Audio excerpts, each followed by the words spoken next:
Use of who and home. Who का मतलब आपको पता ही है कौन, और हुम का मतलब क्या होता है किसको। तो आज हम ये दो करने जा रहे हैं, ठीक है। तो इसको हम शुरू करते हैं। जैसे हु मतलब कौन, जब हम कोई प्रश्न पूछते हैं तो सबसे पहले हम हु लगाते हैं टू फाइंड अ सब्जेक्ट और ऑब्जेक्ट, ठीक है। तो जैसे हमने पूछा who is the prime minister of India, Bharat के प्रधानमंत्री कौन है, ठीक है। हु इज, अगर हम यहाँ भूतकाल की बात करें तो हम लगा देंगे यहाँ पर who was the first prime minister of India. इस प्रकार अगर हम कहें फ्यूचर की बात, who will be the next prime minister of India. इस प्रकार हम यहाँ पर हेल्पिंग वर्ब को चेंज कर सकते हैं जिससे इसका टेंस यानी कि बदल सकता है, ठीक है। तो हु का मतलब होता है कौन, और इसको हम सेंटेंस के शुरू में लगाते हैं और अंत में हम लगाएंगे प्रश्नवाचक चिन्ह, क्योंकि ये सारे शब्द जो है क्वेश्चन वर्ड जो है ये सारे, इनके पीछे क्या लगेगा, हम क्वेश्चन मार्क। अगला है who was the king of jungle, जंगल का राजा कौन था, ठीक है। तो इस प्रकार के जब हम प्रश्न पूछते हैं कौन और, तो हम लगाते हैं WHO, हु। क्लियर है। अगला एक और उदाहरण देख लेते हैं हम। Who invented the radio, radio का आविष्कार किसने किया, ठीक है। हम पहले भी पढ़ चुके हैं, जो हु का प्रयोग हम करते हैं for person to find a subject और ऑब्जेक्ट। अब हम इसमें देख रहे हैं who invented the radio, radio का आविष्कार किसने किया, तो हमें जो यहाँ पे इसका आंसर मिलेगा वो सब्जेक्ट के रूप में प्राप्त होगा। क्लियर है।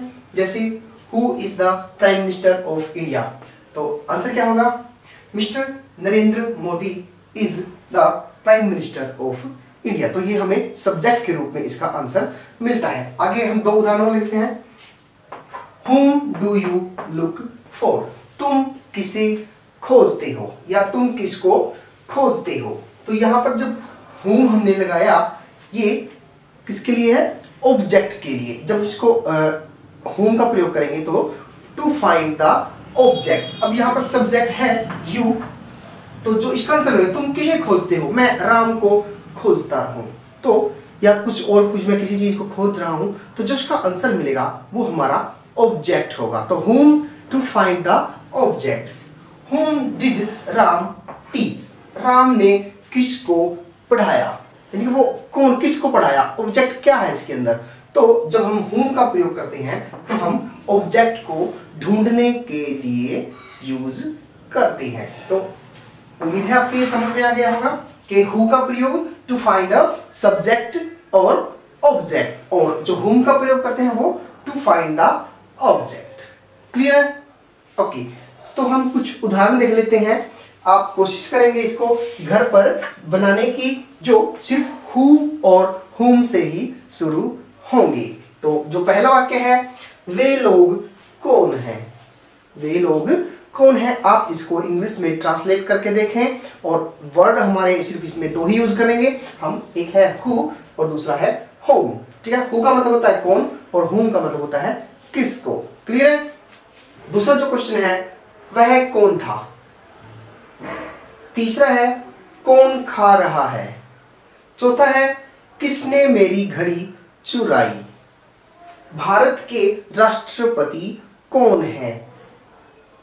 छठा है तुम किसको गाली देते हो। टेलीविजन का आविष्कार किसने किया। आपने किसकी मदद की।